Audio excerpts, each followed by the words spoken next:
اعوذ باللہ من الشیطان الرجیم بسم اللہ الرحمن الرحیم الحمد للہ الذی نور قلوب العارفین بنور معرفتہ واثبت فؤاد انبیائہ واولیائہ بقصص الانبیاء والمرسلین واکمل ایمان المسلمین والمؤمنین بولایت علی امیر المؤمنین علیہ السلام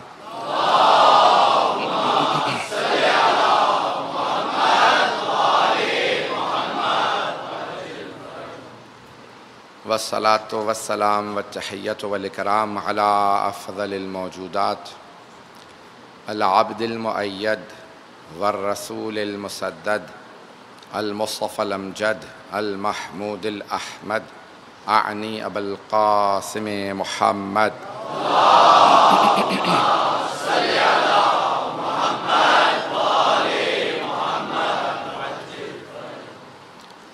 وعلى روحه ونفسه وصاحره ووصيه سید الاتقیاء والاسفیاء مولا الموالی امام المتقین علی بن ابی طالب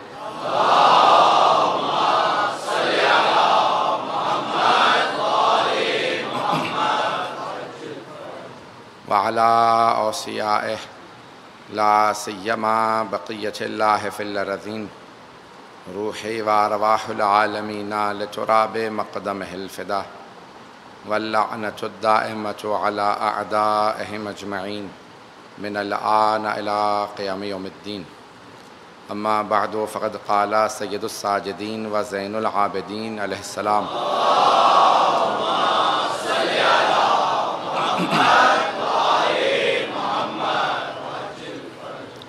اللهم ومن علي ببقاء ولدي صلوات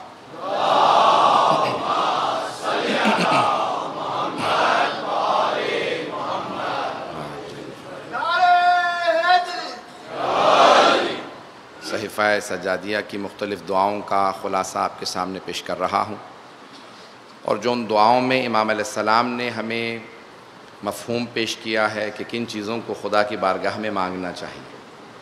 بعض اوقات آپ کے نزدیک کسی چیز کی اہمیت ہوتی ہے، آپ وہ مانگتے ہیں، بعض اوقات آپ کو عصمت کی زبان سمجھاتی ہے کس چیز کی اہمیت ہے۔ سمجھنا بہت ضروری ہے ان کے نزدیک کیا اہمیت چیز رکھنے والی ہے۔ امام نے چند چیزوں کو پیش کیا۔ اب میں کیونکہ آج سلسلے کی 7ویں مجلس ہے اور ایک ایک دعا اگر لے کے چلتا رہا، خلاصہ پیش کرتا رہا تو دعائیں مکمل نہیں ہوں گی۔ ویسے بھی اب دعائیں مکمل تو نہیں کر سکوں گا، لیکن آج سے کوشش کروں گا ایک سے زیادہ دعاؤں کو پیش کروں۔ امام کی دعاؤں میں سے ایک دعا ہے عاقبت بخیر ہونے کی دعا، کہ پروردگارا مؤمنوں کی عاقبت بخیر ہو۔ دیکھیں کئی افراد پوری زندگی ایمان پہ ہوتے ہیں، بعمل ہوتے ہیں، لیکن آخری وقت میں ایمان چھن جاتا ہے، اور کچھ لوگ برعکس ہوتے ہیں، پوری زندگی راہ راست پہ نہیں ہوتے لیکن ان کا آخری جو وقت ہوتا ہے وہ راہ راست پہ آ جاتے ہیں۔ ایسی بہت سی مثالیں موجود ہیں، صدر اسلام سے لے کے آج تک ایسی بہت سی مثالیں موجود ہیں۔ حضرت حر کی مثال سب کے سامنے ہے، ساری زندگی لشکر یزید میں رہے لیکن شب عاشور فیصلہ کیا میں یہاں نہیں، میں وہاں کے لیے بنا ہوں، اور جناب سید الشہداء کی طرف آ گئے۔ انسان کا آخری وقت جو ہے وہ صحیح راستے پہ ہونا بہت ضروری ہے۔ ہمارے یہاں اس پہ بہت دعائیں ہیں۔ مفاتی میں ایک دعا ہے جس کا نام ہے دعائے عدیلہ، یاد رکھیں گے سب لوگ، دعائے عدیلہ، عدل سے نہیں عدل سے ہے، پلٹ جانا، عدیلت عند الموت، کہ معصوم فرماتے ہیں خدا سے دعا مانگو پروردگارا آخری وقت میں ہمارا ایمان ضائع نہ ہو، میں ہمیشہ باقی رہوں ایمان پہ، اللہ کی توحید پہ، سرور کائنات کی رسالت پہ، علی کی ولایت پہ، اور قیامت کے عقیدے پہ۔ یہ ہمارا عقیدہ جو ہے یہ ہمارا باقی رہے، آخری وقت میں عقیدے کا باقی رہنا بہت ضروری ہے۔ تو اب بہت سی چیزیں عاقبت بخیری، اس کے لیے بہت دعائیں پیش کرنا چاہتا ہوں کہ ایک بہت بڑے عالم ہیں، وہ کہتے ہیں میں نے 124 فقہا سے سوال کیا، ایک ہی سوال، اگر ایک دعا کی ضمانت ہو کہ ضرور قبول ہو جائے گی تو کیا دعا مانگیں گے؟ تو کہا سب نے ایک ہی جواب دیا، یہی دعا مانگوں گا کہ میں جب دنیا سے جاؤں تو ایمان پہ موت نصیب ہو۔ تو عاقبت بخیر ہونا بہت بڑی سعادت ہے، عدلت عند الموت، یعنی موت کے آخری لحظے کے اندر انسان ایمان پہ باقی ہو۔ ہوتا کیا ہے یہ، کیوں بعض اوقات انسان جو ہے وہ آخری وقت سے، میں ڈرانا نہیں چاہتا ہوں لیکن میں آپ کو متوجہ کرنا چاہتا ہوں، سننا چاہیں گے نا انشاءاللہ؟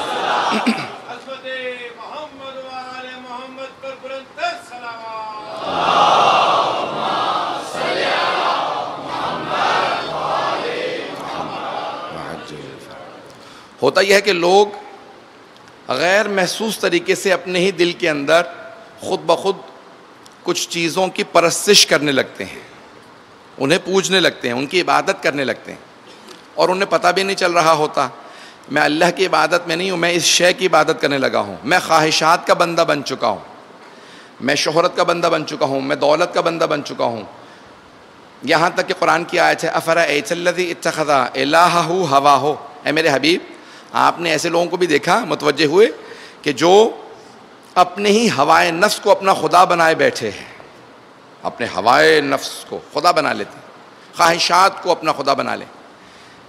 انسان کو یاد رکھنا چاہیے موت کے بعد جب انسان قبر میں جائے گا سوال کیا جائے گا من ربک، جتنا بھی چاہیں جھوٹ نہیں بول سکیں گے سب۔ دیکھیں اللہ کتنا کریم ہے، اس نے پہلے ہی پرچہ آؤٹ کر دیا ہے۔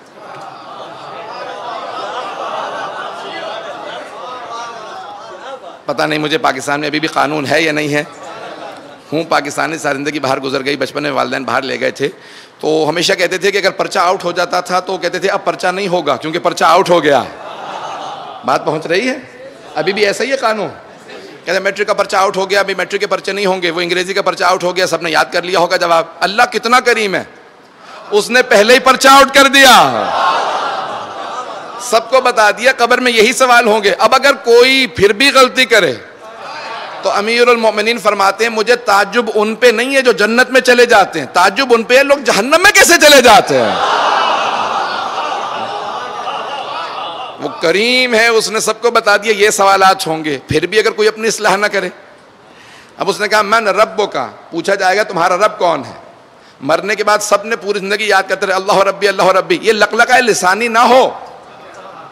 لقلقہ لسانی سمجھتے ہیں زبان سے دہرا رہا ہوں، دل سے نہیں آ رہا کہ اللہ ربی، جواب یاد ہے، قبر میں جاتے منہ سے نکل گیا کچھ اور، تو وہاں منکر و نکیر موجود ہے، وہیں پہ پھر مار شروع ہو جائے گی، انسان مار کھانا شروع ہو جائے گا۔ کیوں مار کھا رہے ہیں بھائی؟ ہمارے منہ سے نکل نہیں رہا اللہ ربی، کیوں نکل رہا؟ منہ سے کیوں نہیں نکلتا اللہ ربی، جبکہ پوری زندگی کہتا رہا، نماز پڑھتا رہا، اللہ ربی کیوں نہیں آ رہا زبان سے؟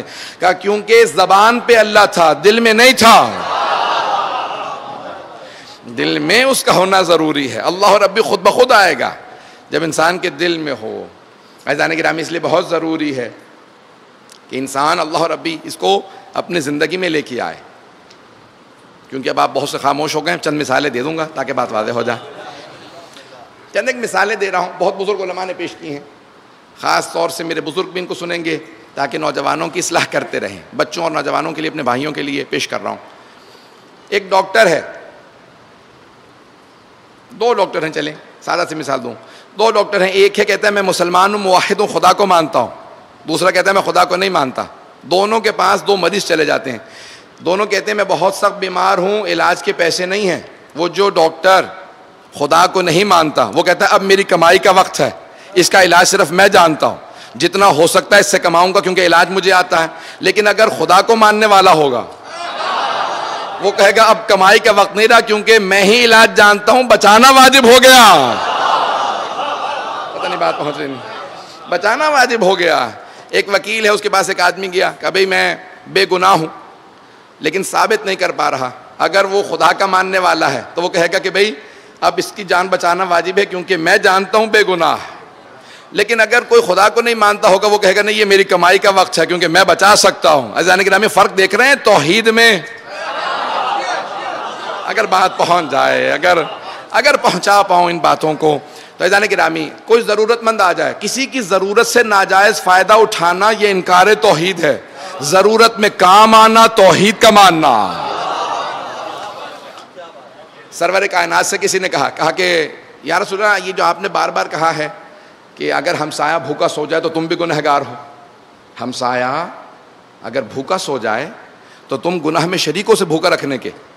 کہا یا رسول اللہ خدا، وہ ہم کب گنہگار ہیں؟ اگر وہ آ کے ہم سے کچھ مانگے اور ہم نہ دیں، یا نہ مانگے تب بھی ہم گنہگار ہیں.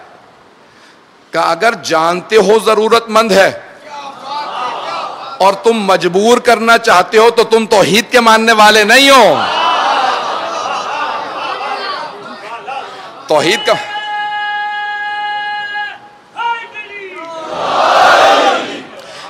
کے ماننے والے تو تب ہو کہ جب جانتے ہو ضرورت مند ہے اور جا کے مدد کر دو، کسی کو مانگنے پہ مجبور نہ کرو. اور اگر مانگنے پہ مجبور ہو ہی جائے اور خدا کے بتائے میں ضرورت مند ہوں، کہ اس وقت بھی کوئی مدد نہ کرے تو پھر وہ میری امت میں محشور نہیں ہوگا. کتنے سخت جملے. اب میری امت میں محشور نہیں ہوگا کیونکہ وہ ضرورت بتا چکا پھر بھی مدد نہیں کرتے. عزیزان گرامی، تو توحید انسان کے نفس کے اندر رچ بس رہی ہو، نظر آئے، یہ موحد ہے. یہ موحد ہے. عزیزان گرامی، عدل کا ماننے والا. اب نظام ہے نظام مصطفی، سنیں گے؟ دوسرا سوال قبر میں ہونے والا. آؤٹ ہو گیا پرچہ، میں بھی آپ کو سنا دیتا ہوں. جس نے نہیں بھی سنا ہوگا اس کی پکڑائی ضرور ہوگی. بتا، سن تو لیا تھا. من ربو کا، رب کون ہے؟ کہ اللہ ربی، نا کہ میرا نفس تھا. آپ وہاں جھوٹ نہیں بول سکیں گے. سب سے بڑا قبر کے اندر جانے کے بعد آیت پیش کر دوں آپ کے سامنے. قبر کے اندر روز قیامت افراد کہیں گے تمہیں کس نے بولنے کی اجازت دی؟ کس کو؟ السنہ. قرآن کی لسان کی جمع السنہ، ایدی جمع ہے ید کی، ہاتھ. پاؤں، رجل، ارجل جمع ہے رجل کی یعنی پاؤں. یہ ہاتھ پاؤں سے، اپنے ہاتھ سے سوال کرے گا دنیا میں تو میرا تابع تھا، فرما بردار تھا، جب تک میں تجھے اجازت نہیں دیتا تھا تو ہلتا نہیں تھا. آج میرے خلاف گواہی کیسے دے رہا؟ تو بول کیوں رہا ہے میرے خلاف؟ کہ جس نے تجھے دنیا میں طاقت دی تھی بولنے کی، وہ آج مجھے طاقت دے چکا. اسی نے مجھے طاقت دی ہے. اس ہاتھ سے تو نے ظلم کیا تھا، آج میں گواہی دوں گا تو ظالم ہے. عزیزان گرامی، انسان وہاں جھوٹ نہیں بول سکے گا، چاہے گا بھی تو نہیں بول سکے گا. من نبیک، تمہارا نبی کون؟ فرشتے آ کے سوال کریں گے تیرا نبی کون ہے؟ ہم اب اگر حبیب خدا کے ماننے والے ہیں تو پھر دین کو مانتے ہیں یا نہیں؟ رسول خدا نے ایک دین دیا ہے، نظام دیا ہے. کہ نہیں مانتا تو رسول خدا کو تھا، لیکن کارل مارکس کو، اب کارل مارکس کو پتہ نہیں کتنے لوگ جانتے ہوں، مارکسزم کا نظام ہے، کیپٹلزم کا نظام ہے، کمیونزم کا نظام ہے، سوشلزم کا نظام ہے، پتہ نہیں کتنے ازم ہیں. اللہ نے کہا سارے ازم چھوڑ کے اسلام میں آ جا. اگر اسلام کو مانتا تھا تو پھر محمد مصطفیٰ کی نبوت کو مانتا ہے، لیکن اگر اور نظاموں کو مانتا تھا تو پھر جتنا مرضی کہتا رہے محمد نبی رسول، میرے نبی رسول خدا ہے، زبان سے نہیں نکلے گا. جس نظام کو مانتا تھا وہیں جا. گھبرا گئے آپ حضرات، اور میں بھی آج گھبرا کے آپ کو اور زیادہ سناؤں گا جتنا مرضی گھبراتے رہے. جانے گرامی، اللہ نے سوال بھیجنا ہے فرشتے سے. وہ جو آنے والے ہیں وہ جانتے ہیں کون قبر میں آنے والا ہے.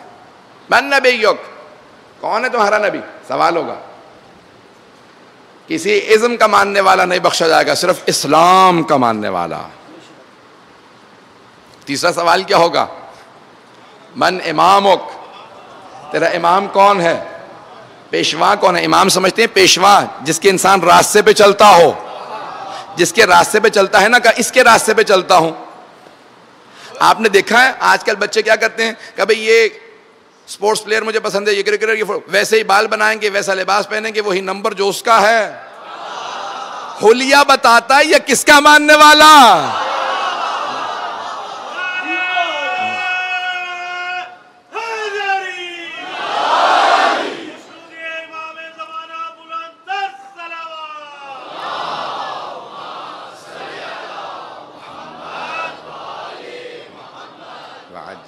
توجہ ہے عزیزان گرامی؟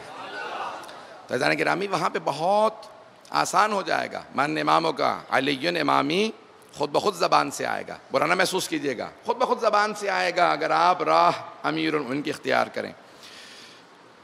اور کتاب کون سی مانتے ہو؟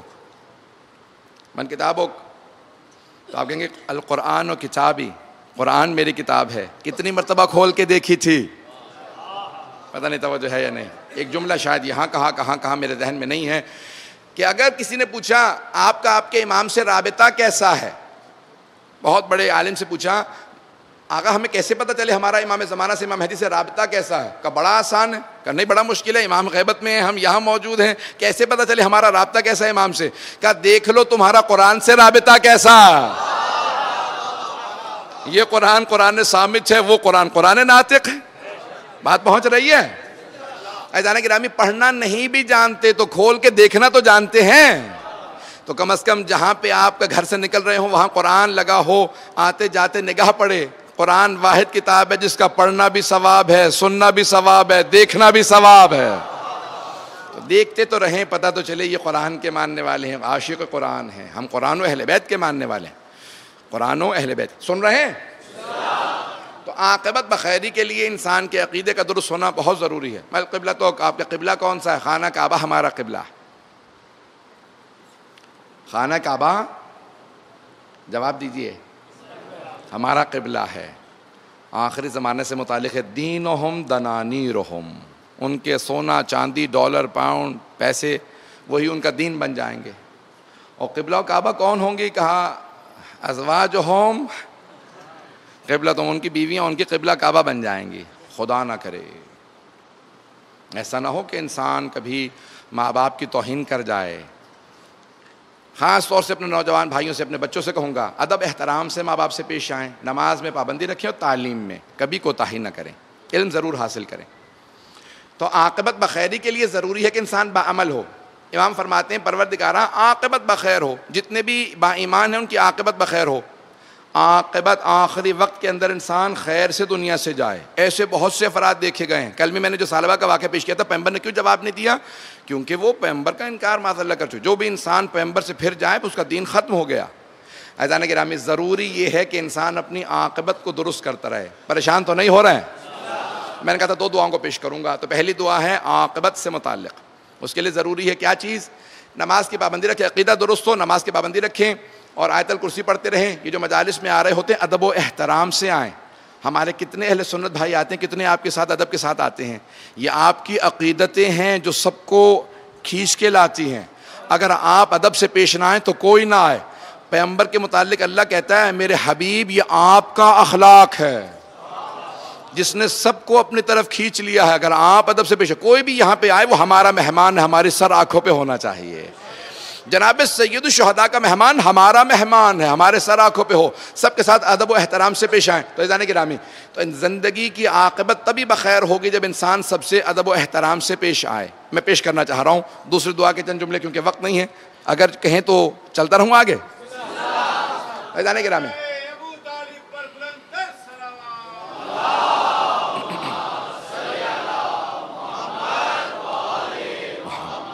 وعجل فرج. عزیزان گرامی، میں نے جس دعا کا انتخاب کیا دعا نمبر 25 ہے. دوسری دعا، اللہم ومن علیہ ببقاء ولدی، پروردگارہ مجھ پہ احسان فرما میری اولاد باقی رہے. اولاد سے متعلق امام سجاد کی دعا اگر سننا پسند فرمائے. 25ویں دعا ہے. ایک مؤمنہ جن کے بچے زیادہ تھے تو مجھ سے کہنے لگی میرے بچے اکثر تنگ کرتے ہیں، 7 بچے ہیں، آپس میں لڑتے ہیں. تو کہا مولانا میں نے سب کچھ مختلف دعائیں پڑھی، سب کچھ کر لیا. مجھے کسی عالم نے کہا صحیفہ سجادیہ کی دعا نمبر 25 پڑھا کیجئے. یہ چوتھے امام کی دعا ہے اولاد سے متعلق. جب بھی اولاد کی طرف سے پریشان ہوتے تھے یہ دعا پڑھتے تھے.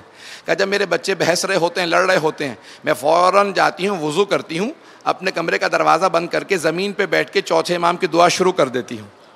1 صفحے کی دعا ہے، مختصر دعا. کہ جب میں 5 منٹ میں دعا پڑھ کے باہر آتی ہوں تو میرے بچے پوچھتے ہیں جب آپ اپنے کمرے میں جاتی ہیں جادو کرتی ہیں، کیا کرتی ہیں؟ ہم سب کے غصے ٹھنڈے ہو جاتے ہیں. کہ جادو کی ضرورت ہی نہیں ہے، ہمارے پاس زندہ معجزہ موجود ہے.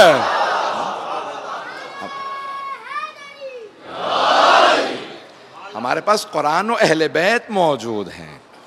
جہاں قرآن ہو، جہاں اہل بیت ہوں، دعاؤں کا جو آج بڑے بڑے لوگ کہتے ہیں یہ جو دعا ہے نا اس کی ویوز کے متعلق لیبارٹری میں جا کے تحقیق کرنی چاہیے. ویو دعا کی توجہ ہے. ٹیلی فون کی ویو پہ تو سب تحقیق کر رہے ہیں کہیں کینسر تو نہیں کر دیتی. نہ جانے کس کس کی کہ یہ جو سوشل میڈیا وائی فائی آپ آن کرتے ہیں اس میں سے ویوز نکلتی ہیں, یہ کہیں کینسر نہ کریں, یہ نہ کریں, وہ نہ کریں.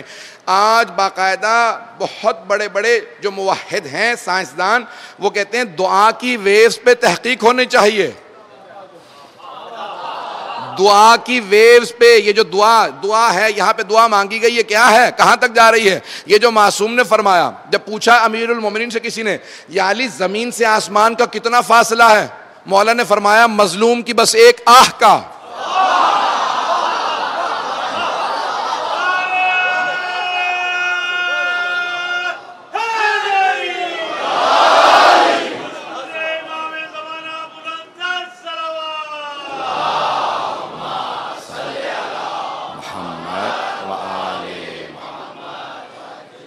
زمین سے آسمان کا فاصلہ صرف مظلوم کی ایک آہ کا فاصلہ. یہاں وہ آہ کرتا ہے اور یہ آہ فوراً عرش اعظم تک پہنچ جاتی ہے.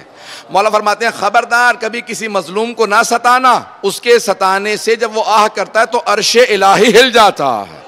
وہ سائنسدان اس جملے کو پڑھنے کے بعد کہتا ہے علی کے اس جملے کو پڑھنے کے بعد میرا دل کرتا ہے کہ میں دعا کی ویوز پہ تحقیق کروں, یہ عرش اعظم تک جاتی کیسے ہے.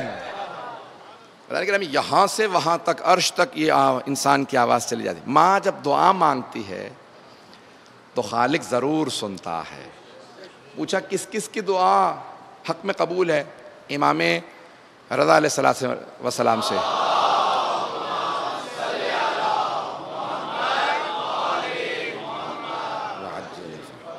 مولا کس کس کی دعا قبول ہوتی ہے, تو مولا نے فرمایا پہلے نبی اور امام کی دعا کسی حالت میں رد نہیں ہے. نبی کی اور امام کی دعا کسی حالت میں رد نہیں. امام کی معصوم کی علامت کیا ہے, آپ نے فرمایا بہت سی علامات لیکن 2 علامتیں یاد رکھنا. پہلا علم, ان کا علم معصوم کی, اور دوسرے دعا.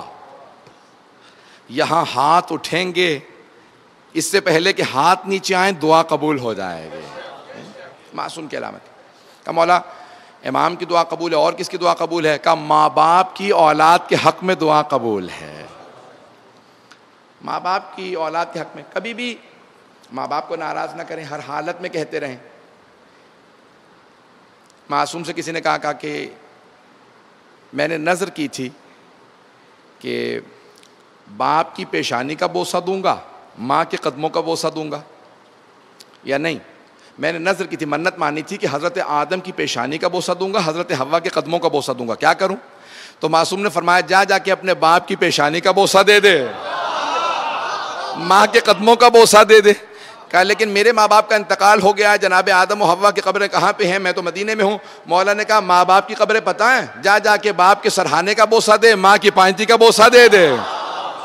کہا یار اے فرزند رسول, یہ اپنا رسول اللہ, کیا ماں باپ مرنے کے بعد بھی دعا کر سکتے ہیں. کہا تو نے خالق کو اتنا مجبور سمجھا, وہ قبر میں بھی رو کے کہے پروردگارا میرا بچہ پریشان ہے تو خالق سن لیتا.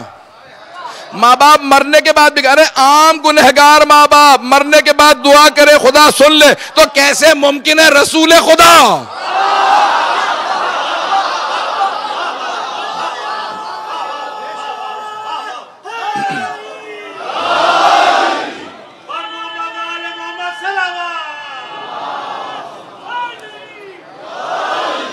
توجہ ہے جانے کے بعد تو جانے کے ماں باپ کو راضی رکھیں, ان کی دعا ہر حالت میں قبول ہے. جب ماں تڑپ کے گڑ گڑا کے اولاد کے لیے دعا مانگتی ہے تو دعا قبول ہوتی ہے. شرائط کیا ہے, چند آج احادیث کو پیش کرنا چاہ رہا ہوں.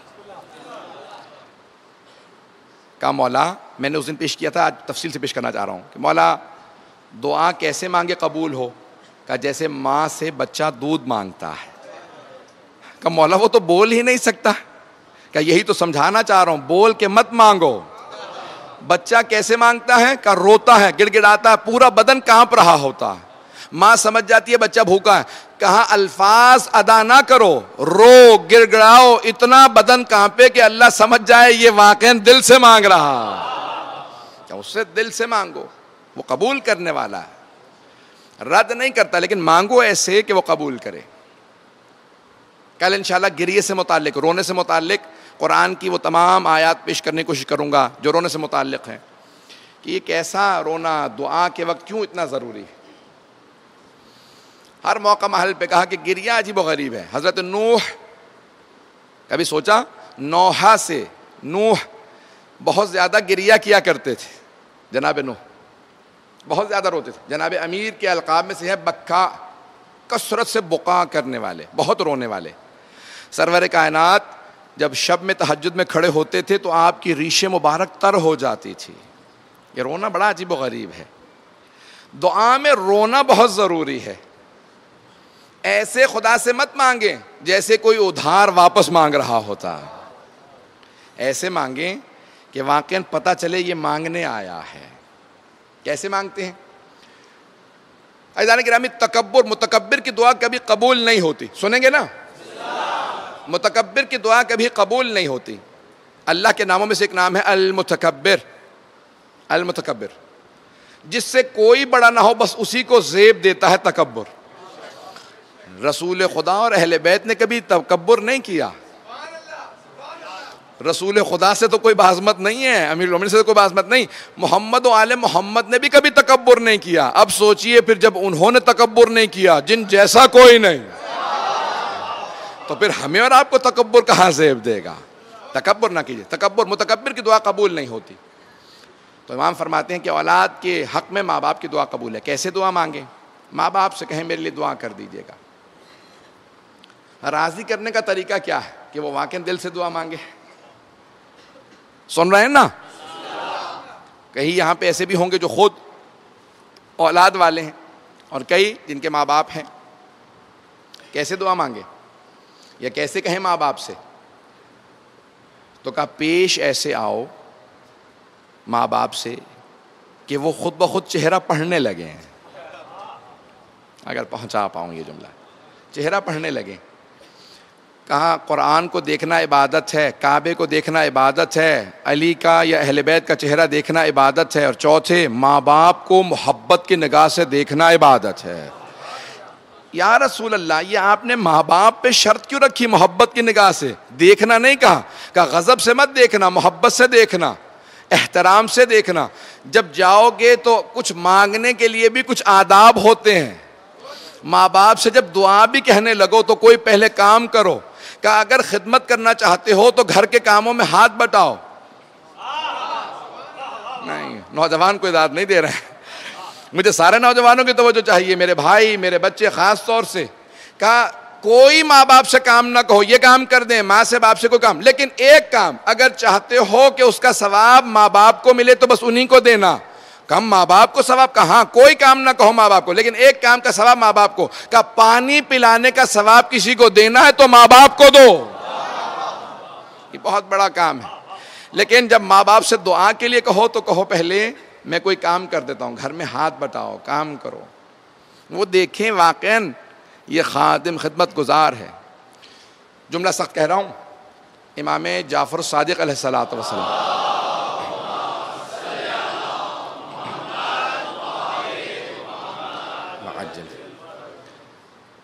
ایک نوجوان تھا، ماننے لگا، کہ مولا میں آپ کو مانتا ہوں لیکن میری ماں آپ کو نہیں مانتی، وہ کسی اور دین پہ ہے، اب میرے پہ ماں کی اطاعت واجب تو نہیں ہے؟ مولا نے کہا اب تو اور زیادہ واجب ہے۔ کہ نہیں وہ مسلمان نہیں، وہ آپ کو نہیں مانتی۔ مولا نے کہا یہی تو سمجھا رہا ہوں، وہ نہیں مانتی، تو تو مانتا ہے۔ کہ اس کا میرے ساتھ رویہ بھی صحیح نہیں ہے۔ مولا نے کہا کچھ بھی کہہ لے، رویہ صحیح ہو نہ ہو، اس کا رویہ جیسا بھی ہو وہ ماں ہے، تیرا رویہ صحیح ہونا چاہیے۔ کہا کیونکہ آپ کو مانتا ہوں مجبوراً خدمت کروں گا، میرا دل نہیں ہے۔ دیکھیں کیسا تھا، کہہ کے گیا، کہا کہ مولا میں آپ کی وجہ سے، دیکھیں اتنا انسان کو فرما بردار، چاہے دل مانے نہ مانے، انسان پھر بھی امام کی بات کو مانے۔ کہا نہیں مولا آپ نے کہہ دیا، ماں کی خدمت کروں گا۔ اب ایک مرتبہ گھر پہنچا، نظریں نہیں ملا رہا، سر جھکا کے بات کر رہا، ایسا نہ ہو کہ میں دوبارہ پرانی گستاخی کرنے لگوں، اونچی آواز سے بولنے لگوں، بڑے آداب سے بات کر رہا ہے۔ ماں نے پوچھا کیا بات ہے، یہ پچھلے 1 مہینے سے تیرا رویہ بدلا سا ہے؟ کہا یہ میرا نہیں ہے، میرے امام نے کہا۔ کہ تیرے امام نے کہا ہے؟ مجھے اس امام سے ملا جس نے یہ تعلیم دی ہے۔ آئی ملی، پوچھا، کہا کہ آپ نے میرے بیٹے سے کہا؟ مولا نے کہا ہاں۔ کہا کیوں؟ کہا اسلام میں ماں باپ کا احترام واجب ہے۔ کہا اگر یہی اسلام ہے تو میں بھی مسلمان ہوں۔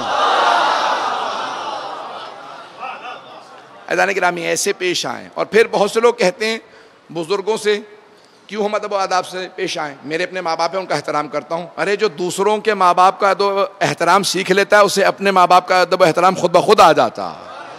دوسروں کے بھی ماں باپ کا ادب و احترام کیجیے, کبھی گستاخی جسارت نہ کریں. مولا فرماتے ہیں اولاد کے لیے دعا کرو. پھر کیا کہتے ہیں, پروردگارہ میری اولاد کو باقی رکھ,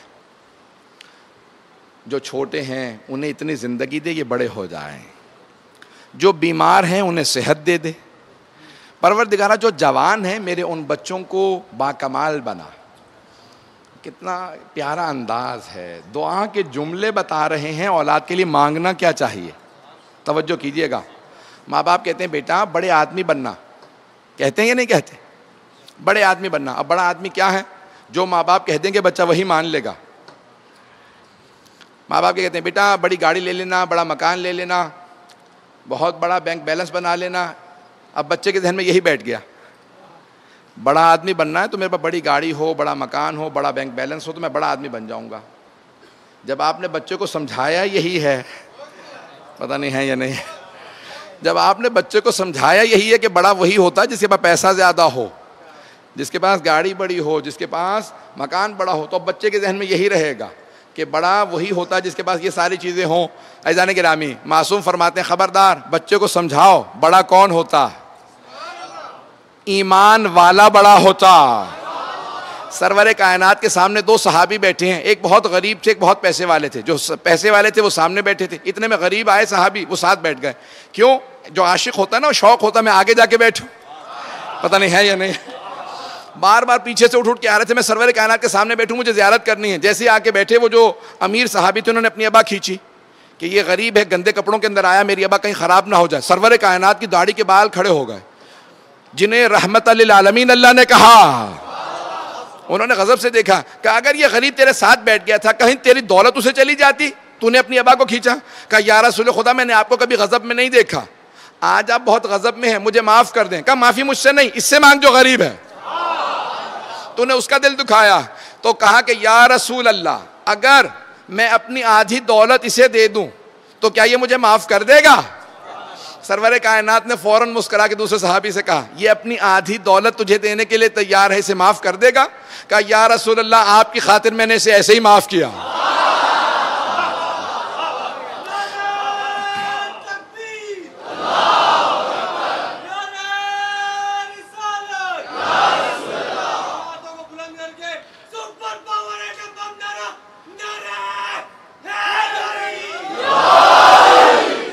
توجہ فرما رہے ہیں.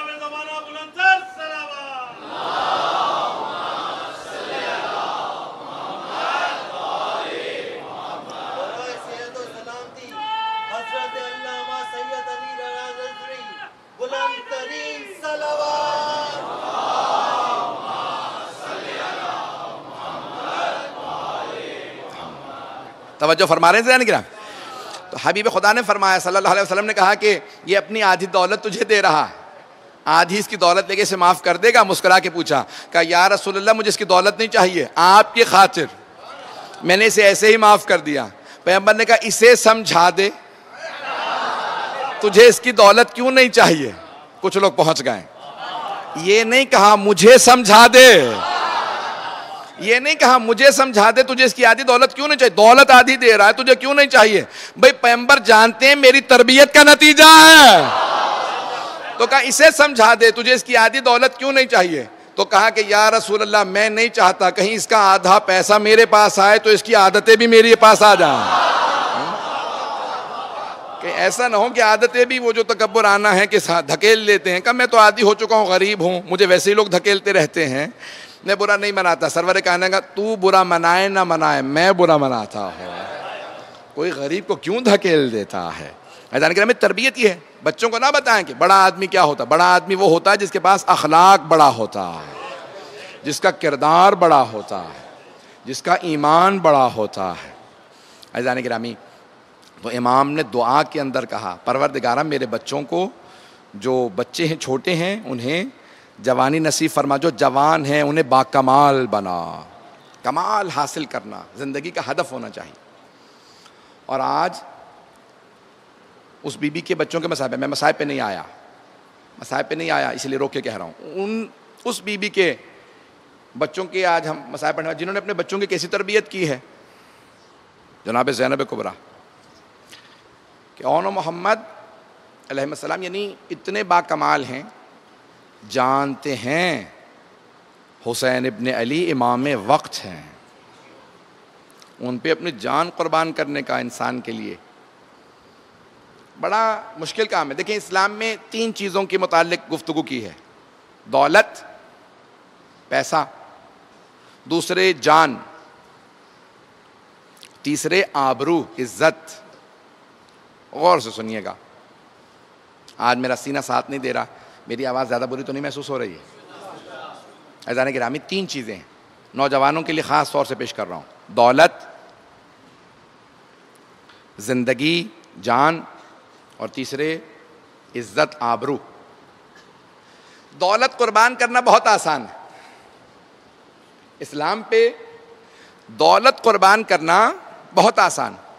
کسی کے پاس دولت کم ہے, کسی کے پاس زیادہ, وہ دولت قربان کر سکتا ہے. جان قربان کرنا بہت مشکل ہے, لیکن بہت سو نے جان قربان کی ہے. لیکن جو سب سے مشکل کام ہے وہ اسلام پہ اپنی آبرو قربان کرنا ہے. میں یہ آخر جملہ نہیں پہنچا پایا.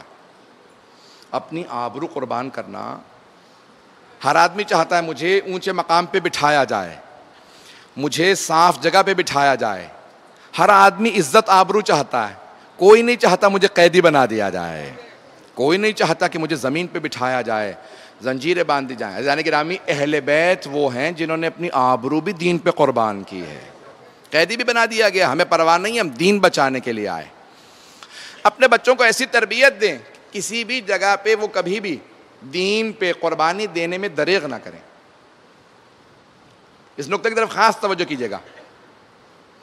جناب زینب ہاں سید الشہداء کی بہن ہیں, لیکن صرف اس لیے محبت نہیں تھی کہ میرے بھائی ہیں, اس لیے محبت تھی یہ حجت خدا, امام وقت ہیں.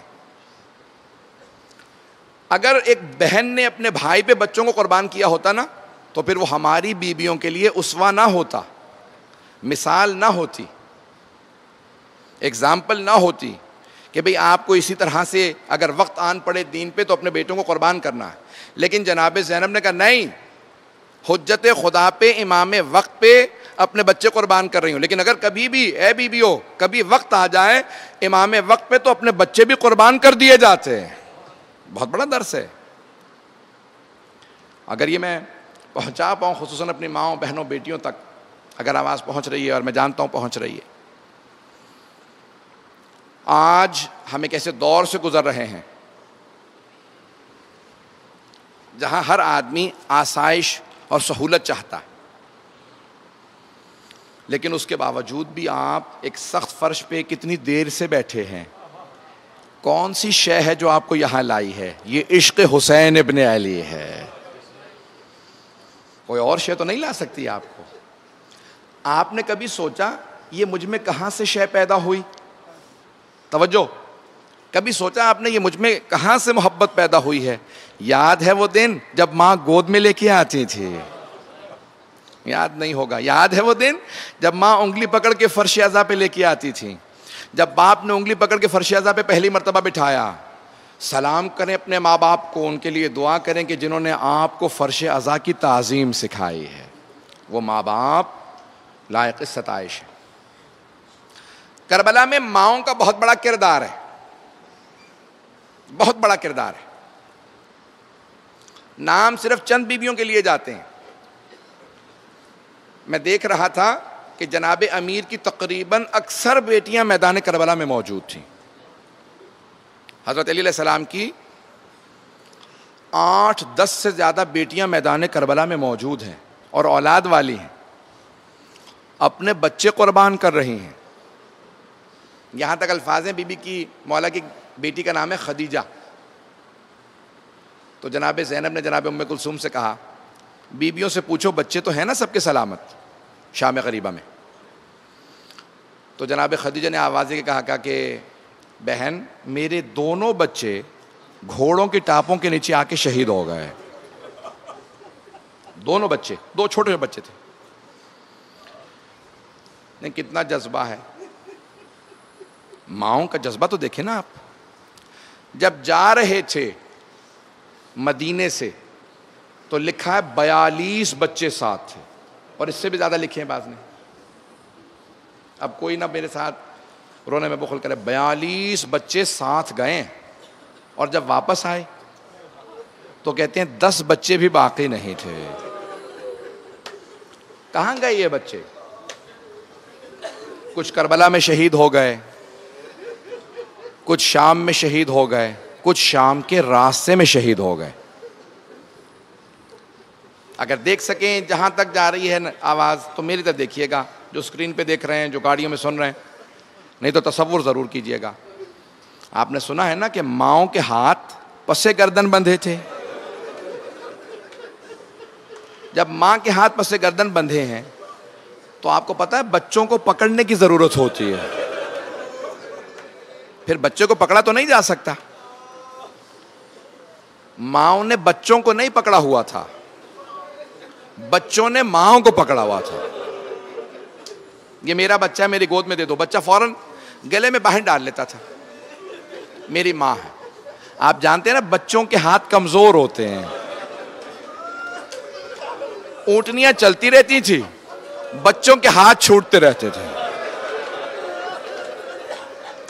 نہ جانے کربلا سے کوفہ، کوفہ سے شام، کس کس ماں کی گود اجڑی.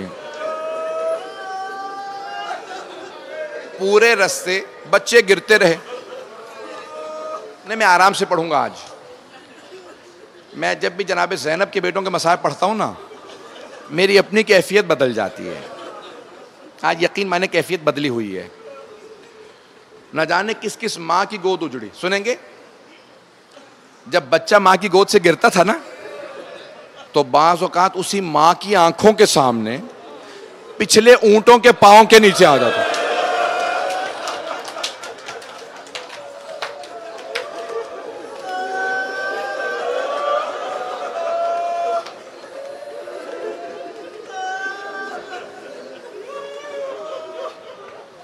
روایت میں ہے، اگر آپ دیکھیں نا جس راستے سے وہ لوگ لے کے گئے تھے، کربلا سے کوفہ گئے، کوفہ سے پھر دمشق جانا تھا انہیں. اس راستے سے اگر آپ جائیں نا، جس راستے سے بیویوں کو لے کے گئے تھے، اس پورے راستے میں آپ کو بچوں کی قبریں ملیں گی. بچوں کی بھی بچیوں کی بھی قبریں ملیں گی. اور ہر قبر پہ ایک ہی جملہ لکھا ہے. اگر لڑکا ہے تو لکھا ہے ھذا ابن الحسین، یہ حسین کے بیٹے کی قبر ہے. اور اگر بچی ہے تو قبر پہ لکھا ھذہ بنت الحسین، یہ حسین کی بیٹی کی قبر ہے. امام حسین کے اتنے بیٹے بیٹیاں نہیں تھے، تو پھر یہ ہر قبر پہ کیوں لکھا ہے؟ 10 15 20 سے زیادہ قبروں پہ کیوں لکھا ہے یہ حسین کے بیٹے بیٹیاں؟ تو علماء کہتے ہیں جب لوگ آ کے پوچھتے تھے نا یہ کس بچے کا لاشا ملا ہے، تو کہتے ہیں ابھی ابھی حسین کے اسیروں کا قافلہ گیا، ہو نہ ہو یہ بچہ حسین کا بچہ. وہ دفناتے اور قبر پہ نام لکھ دیتے یہ حسین کا بچہ ہے. بس بھئی میں اور سخت جملے نہیں کہوں گا، کوئی رونے میں بخل نہ کرے.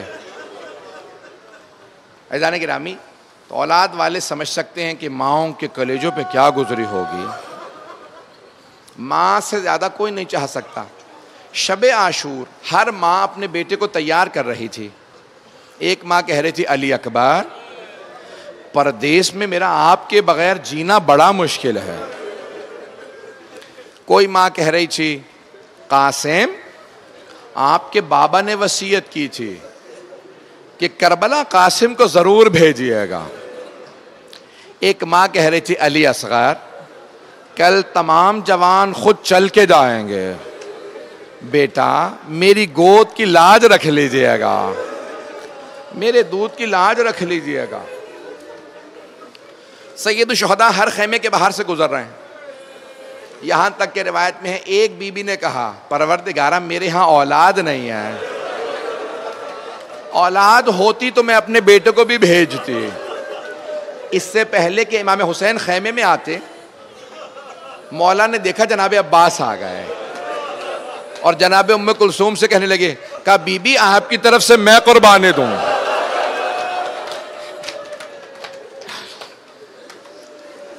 ایک خیمے کے باہر آئے امام حسین گزر رہے ہیں,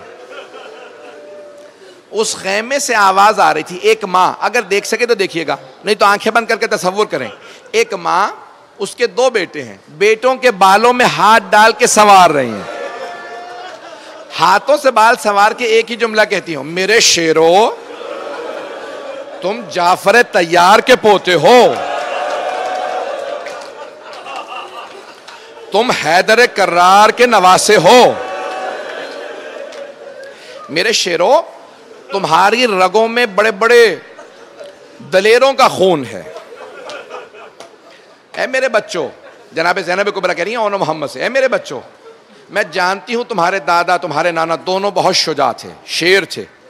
میں جانتی ہوں جب تم حملہ کرو گے نا تو تم حملہ کرنے کے بعد فرات تک پہنچ جاؤ گے, لیکن میرے بچوں میری وصیت یاد رکھنا, اگر فرات تک پہنچ جانا لیکن پانی نہ پینا. میرے بچوں ماموں کے بچے بڑے پیاسے ہیں, مجھے نہیں معلوم زیادہ اشارہ کس کی طرف ہے, جناب علی اصغر کی طرف ہے یا پھر 3.5 برس کی. اجرکم اللہ, اجرکم اللہ. بس اسی طرح سے بلند آواز سے روتے رہیں گے. آج جناب زینب کو پرسہ دینا. جانتے ہیں بی بی کا لقب کیا ہے؟ ام المصائب. رات میں جناب زینب کبریٰ نے بیٹوں کو تیار کیا, صبح نمودار ہوئی. کہا اونو محمد میرے بیٹوں ابھی تک گئے نہیں جہاد کے لیے. کہا اماں ماموں اجازت نہیں دیتے, بار بار کہتے ہیں تم میری بہن کی نشانی ہو. ایک مرتبہ جناب زینب نے کہا ذرا جاؤ جا کے میرے بھائی عباس کو بلا لاؤ. جناب زینب نے کہا عباس حسین سے کہو میرے بیٹوں کو اجازت دیں. جناب عباس نے کہا کہ مولا بی بی کہہ رہی ہیں میرے بیٹوں کو اجازت دیں. آئے جناب سید الشہداء اس خیمے میں جہاں جناب زینب تھی. کہا کہ بہن میں اجازت تو دے دوں, عبداللہ ان کے والد راضی ہو نہ راضی ہو. تو جناب زینب نے کہا کہ اے حسین میں نے عبداللہ سے پوچھا تھا, انہوں نے خود کہا زینب اگر جنگ کی نوبت آئے تو ہمارے بیٹوں کو پہلے بھیجیے گا, ایسا نہ ہو علی اکبر پہلے شہید ہو جاؤ.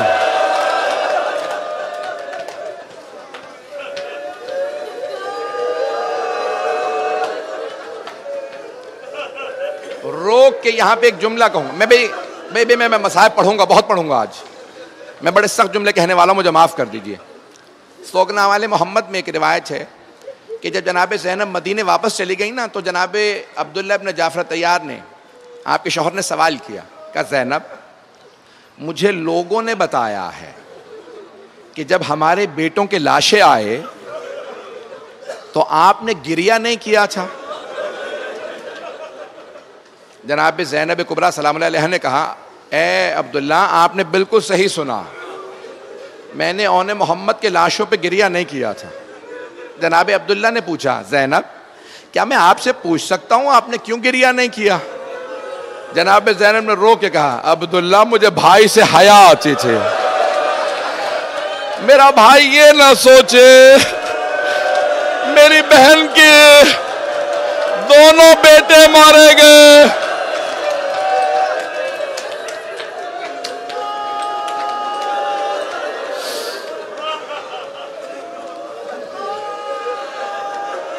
اجرکم اللہ.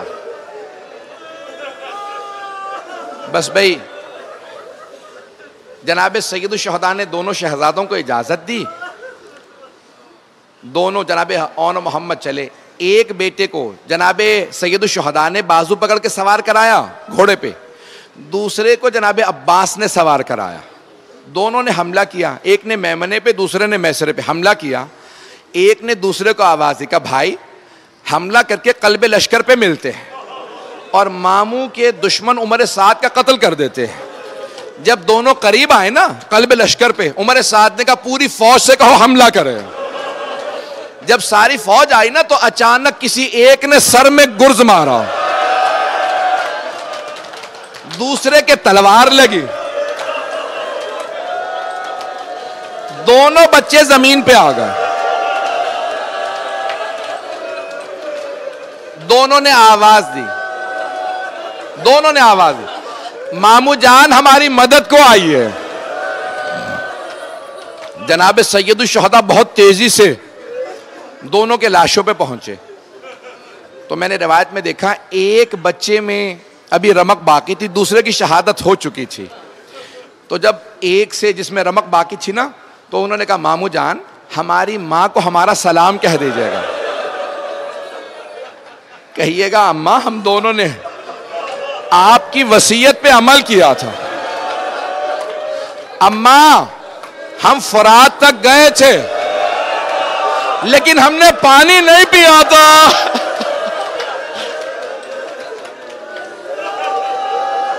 اماں ہمیں آپ کی وصیت یاد تھی. اجرکم اللہ. بھئی میں یہاں تمام کر دیتا لیکن نہیں, میں تمام نہیں کر سکتا. جناب سید الشہداء نے دونوں لاشیں اٹھائے, خیموں میں واپس لے کے آئے. سب بیبیاں آ گئیں لیکن مولا نے دیکھا جناب زینب کبریٰ نہیں آئیں. وہ بیوی جو ہر لاشے پہ پہلے آتی تھی وہ نہیں آئیں. مولا سید الشہداء نے کہا فضا میری بہن سے کہو بیٹوں سے وداع کر لیں. جناب زینب آئیں. آنے کے بعد دونوں بیٹوں کے لاشوں کے درمیان میں بیٹھ گئیں. میری طرف دیکھیے گا, درمیان میں بیٹھ کے دونوں کے سینوں پہ ہاتھ رکھے اور ایک جملہ کہا, میرے شیروں مجھے بتاؤ میں کسے قربان کروں, میرا بھائی اکیلا رہ گیا.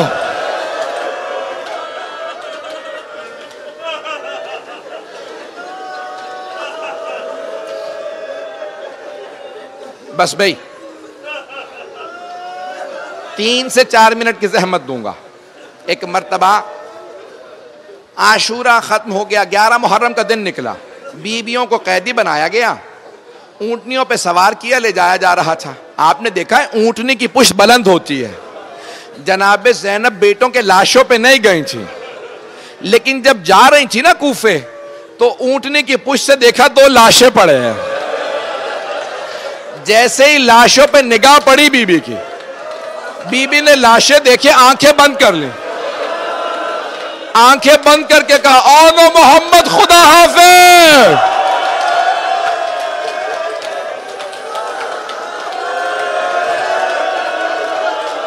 پکڑیں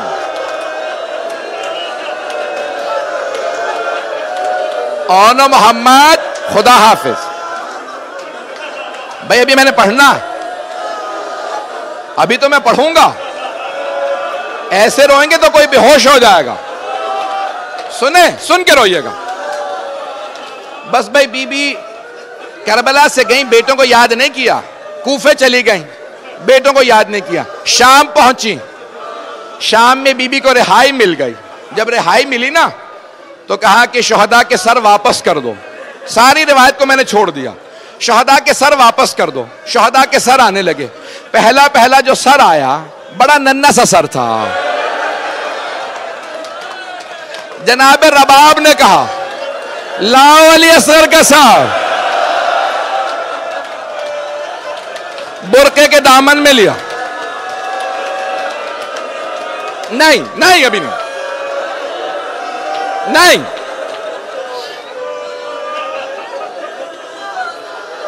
میرے طرف دیکھیے گا. جناب رباب نے جب برقعے کے دامن میں سر لیا نا جناب علی اصغر کا, ایک سوال کیا. کس سے؟ جناب علی اصغر کے سر سے ایک سوال کیا جناب رباب نے. ماں نے کیا کہا؟ علی اصغر اب مثلوں کا تنہر. علی اصغر کیا تجھ جیسے بچوں کو بھی نہر کیا جاتا؟ بیٹا اونٹوں کو نہر کیا جاتا.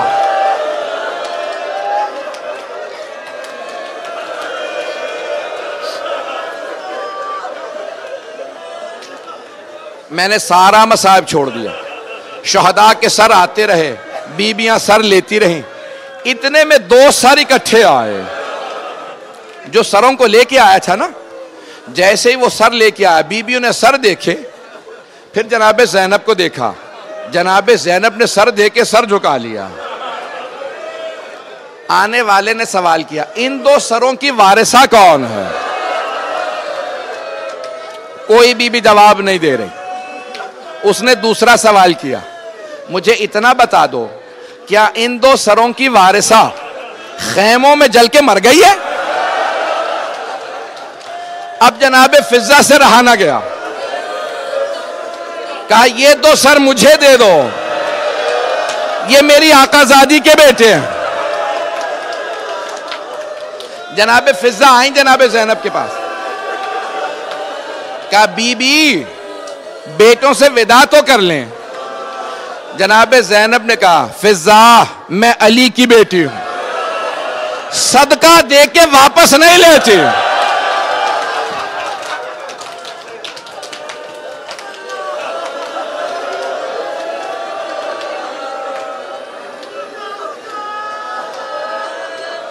آخری جملے سن لیں بھائی. بیبیاں شام سے کربلا آئیں چہلم پہ. چہلم میں 3 دن رہیں. جناب زینب بیٹوں کے قبروں پہ نہیں گئیں. جب کربلا سے چلی نا مدینے کے لیے پھر بی بی نے ایک مرتبہ بیٹوں کی قبروں کو دیکھ کے کہا اونو محمد الوداع. دل میں کہا اونو محمد الوداع، ماں جا رہی ہے. بس بھائی سب سے پہلے کہاں گئی؟ نانا کے روضے پہ. لیکن بیٹوں کا تذکرہ نہیں کیا. پھر ماں کی قبر پہ گئیں. بھائی کا گلہ کیا کہ آپ کے نانا آپ کے امت نے میرے بھائی کو مار دیا. بیٹوں کا ذکر نہیں کیا، ماں کی قبر پہ ذکر نہیں. پھر بھائی کے گھر گئیں، سب کا پرسہ دیا، سب سے پرسہ لیا. بیٹوں کا نہ پرسہ دیا نہ پرسہ لیا. بس بھائی آخری جملہ پیش کر رہا ہوں. اب وہ دن آیا جب جناب عبداللہ ابن جعفر طیار نے بلا بھیجا. کہا سید سجاد اپنی پھپھی سے کہو گھر واپس آ جائیں. میرے تو دیکھیے گا آخری جملہ. وہ بی بی جنہوں نے کربلا میں بیٹوں کو یاد نہیں کیا، شام میں بیٹوں کا ذکر نہیں، نانا کے روضے پہ ماں کی قبر پہ کہیں بیٹوں کا گلہ نہیں، لیکن آخر ماں تھی. جیسے ہی گھر چلی سر پہ برقع رکھا، بی بی کا کلیجہ پھٹنے لگا، دل منہ کو آنے لگا، پاؤں لرزنے لگے. ایک مرتبہ چلی، گھر آئیں میری طرف. جیسے ہی گھر آئیں 2 جانمازیں بچھی تھیں. بی بی نے جانمازیں اٹھائیں، سینے سے لگائیں، کہا اونو محمد میرا اس گھر میں دل نہیں لگتا.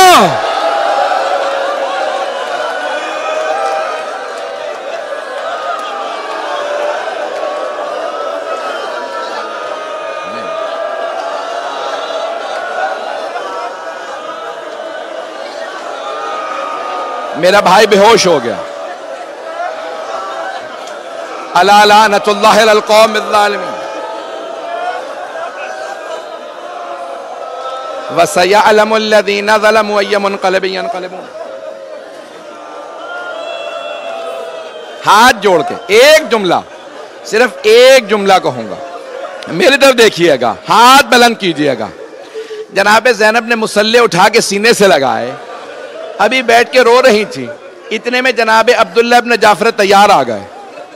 نہ جانے جناب زینب کو دیکھ کے کیوں نہیں پہچانے جناب عبداللہ، کیونکہ بی بی مصائب سے گزرے تھی نا. تو جناب عبداللہ ابن جعفر طیار نے کہا بی بی آپ ہمارے گھر میں کیوں آئی ہیں؟ میری زوجہ گھر میں نہیں ہے، آپ تشریف لے جائیں. جناب زینب نے دونوں ہاتھ سر پہ رکھے. کہا عبداللہ پہچانا نہیں؟ عبداللہ میں زینب ہوں. جناب عبداللہ نے نہ جانے کیا دیکھا، زمین پہ گر گئے، پھر اٹھے پھر گر گئے. ایک جملہ کہا. جناب زینب نے پوچھا عبداللہ کیا بات ہے، بیٹوں کی شہادت برداشت نہیں ہوئی؟ جناب عبداللہ نے کہا نہیں زینب، وہ دونوں حسین پہ قربان، میں ہوتا میں بھی قربان ہو جاتا. جناب زینب نے پوچھا عبداللہ پھر کیا بات ہے، کھڑے کیوں نہیں ہو پا رہے، گر کیوں جاتے ہیں؟ کہا زینب یہ بتائیے یہ آپ کی کلائیہ پہ نشان کیسے ہے؟ جناب زینب نے کہا عبداللہ ہاتھوں میں رسیاں، شرابی کا دربار، کوفہ و شام کے بازار،